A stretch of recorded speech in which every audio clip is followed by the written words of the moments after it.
Hey, this is Tanisha. So today I thought I would share a video of me using my Gelli plate and just tell you all about how Gelli plates work. And so first let's get started with what is a Gelli plate. A Gelli plate is a reusable printing plate, and the one that I use is from Gelli Arts. I will place a link to the Gelli Arts plate that I like to use. They do come in different sizes, so they come in 3x5, 5x7, 8x10, 9x12, 12x14, and there are several other sizes, so you definitely want to check out the selection that's available from Gelli Arts, because I'm sure there's a size that'll work great for you. Personally, I have several different sizes and I like them for different reasons, so you'll probably find yourself having more than one size as well. Nothing wrong with that. You can't get enough of having different options. At least I can't, so that's just me. Anyway, so I just want to talk about why I use a Gelli plate. I personally use it to create collages in my art, so that's something that I've been practicing a lot with, just making collages, and it's really great for putting different designs together, testing different designs. And so you can make hundreds of papers with the Gelli plate. I have to be honest, it is really addicting. Once you get started, you don't even know you're doing it. I can say that I've spent an entire hour and it felt like 5 minutes. So it's just a lot of fun, and time flies when you're using the Gelli plate. And so mostly, like I said, I use it for collages and for just adding to my own art. And so I look forward to in future videos to sharing how I use these papers and giving you ideas on how you can use them in your art as well.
So there are a lot of materials you can use on a Gelli plate, and the ones that I'm giving you here is just barely breaking the surface of what you can do with the Gelli plate. And I find that you can probably find so many more things you can use on a Gelli plate just by experimenting. If you don't mind taking a risk of messing it up, you never know what you can find. So you can use acrylic paint. My favorite will be the Posca pens, because I personally like line work. So I love using Posca pens on it. And of course there's different size Posca pens, and so you can get a different type of mark. Now the thinner Posca pens, the ones with a smaller nib, you wouldn't want to use because you might poke the Gelli plate. But once you get into like more of a medium size tip and above, you'll be able to write on here or do line work. So that's a lot of fun. You can also use stencils, which really opens up everything. I mean, in this video you won't really see me use a stencil, but you can use a stencil, and the design on that stencil can be put onto your paper with the various colors that you're using. You can do magazine transfers. You can use your own personally made stamps to stamp in your design. There's just so much you can do. So Gelli plates are just so much fun. I definitely and highly recommend you get it and try it for yourself if you don't already have one. And if you have one, you haven't used it, go ahead and get it out. And another thing, I should probably talk about what you use with the Gelli plate. So of course you have the Gelli plate here, and then you will need a brayer. There are different types of brayers, and I have found that I do not like all of the different types of brayers. The one I'm using in the video I really love, but there's some that I don't know how to explain it. I'll have to put a link to the one I use. I really prefer it, but you'll have to probably try both kinds to figure out what kind you like. And so that'll be just some trial and error that you would have to go through. They're not that expensive, but not most people may not want to spend a lot of money on brayers, but it's worth a try to get a feel of what you like and what you don't like.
So there are also some textures you can use on the plate.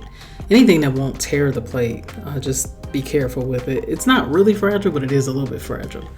Other ideas, you can use bubble wrap, lace, leaves, pretty much anything you can push into like acrylic paint, you can use it. And even Gelli Arts have their own texture plates, which you've seen me use. It's red, and so you can definitely use so many different things on these Gelli plates.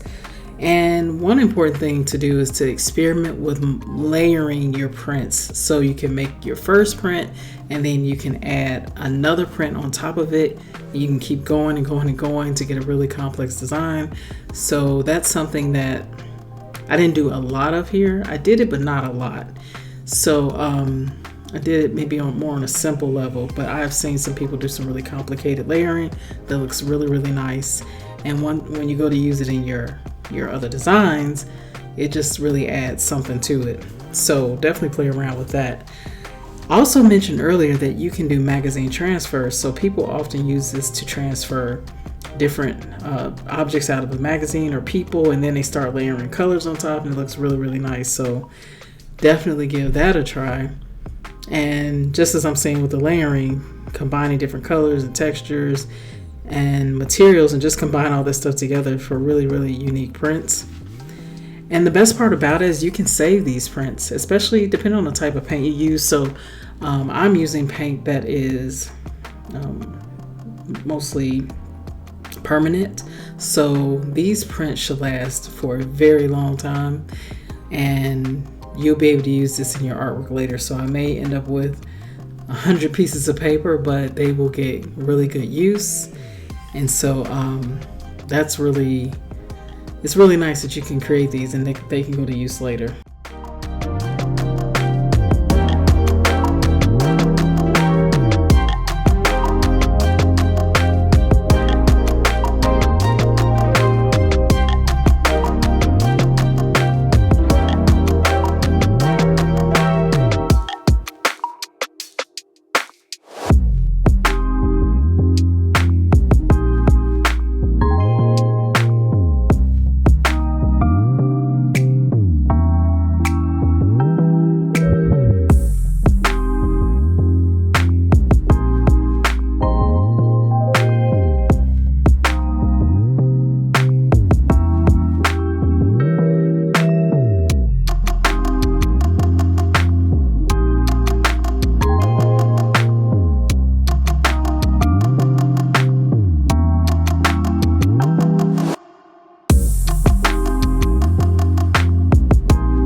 So let's talk about storing a jelly plate. There's been some conflicting messages on this.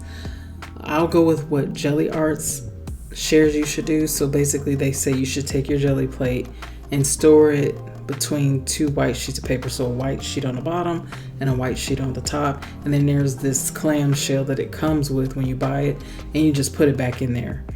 And to be honest with you, I've been a little bit lazy.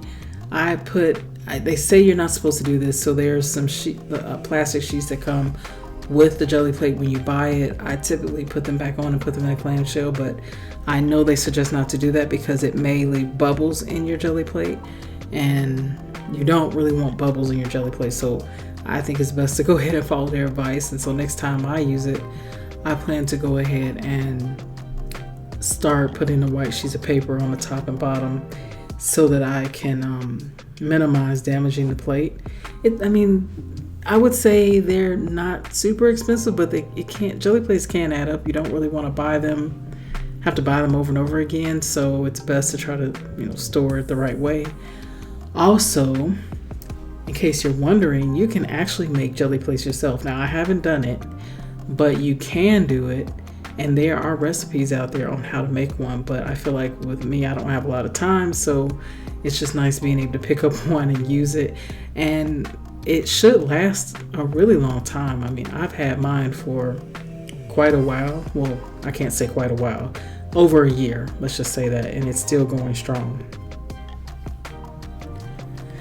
And so another great tip about this is that you can leave your paint on here from your session, and when you come back to do more jelly plating, it just adds more interest to the paint, because if you add a really thin layer of paint over it and then let it dry a little bit and then put your paper over it, it will pull up most of what's on the plate, and it just adds just an interesting touch.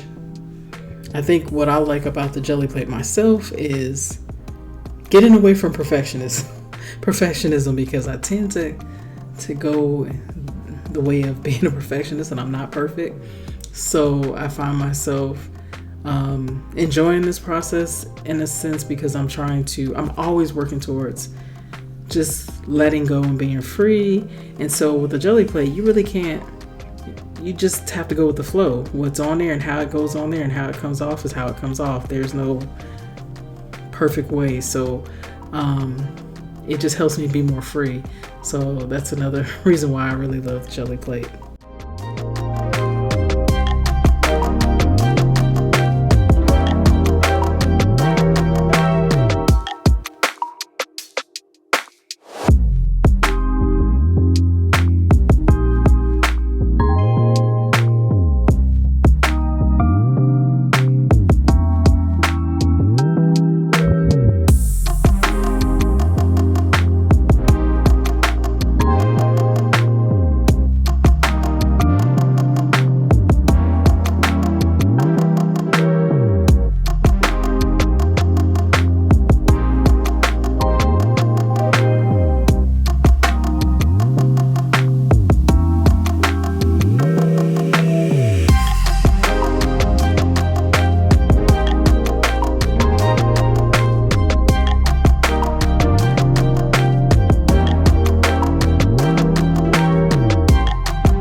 So like I said, the jelly plate is really fun. I love that you can use so many different colors. You can mix colors on the plate. As you can see, I've used blue and green and pink, and you can mix them up and just have a lot of fun with it. I look forward to the times when I work on this. And if you're wondering, I am using Nova Color paint. I've talked about this in other videos, but just in case, that's what's in the squeeze bottles. I really love these squeeze bottles, by the way. Really convenient when you're using a jelly plate, because I have some paints here that I used earlier in the video. You could see I was getting it out with a stick. That is not fun at all. So I highly suggest you put your paints in the squeeze bottle. But anyways, back to the jelly plate. So I just say, go ahead, buy a jelly plate if you don't have one. Have fun with it. Make some papers, and then save them for future collages. And hopefully you'll watch some of my collage videos that I'll have come out soon and get to see how we use the paper. So anyways, we're coming towards the end of the video. I'll let you watch the rest of this session, and let me know if you have any questions in the comments. Please subscribe if you like what you're seeing here, and click the bell so you'll be notified when a video comes out.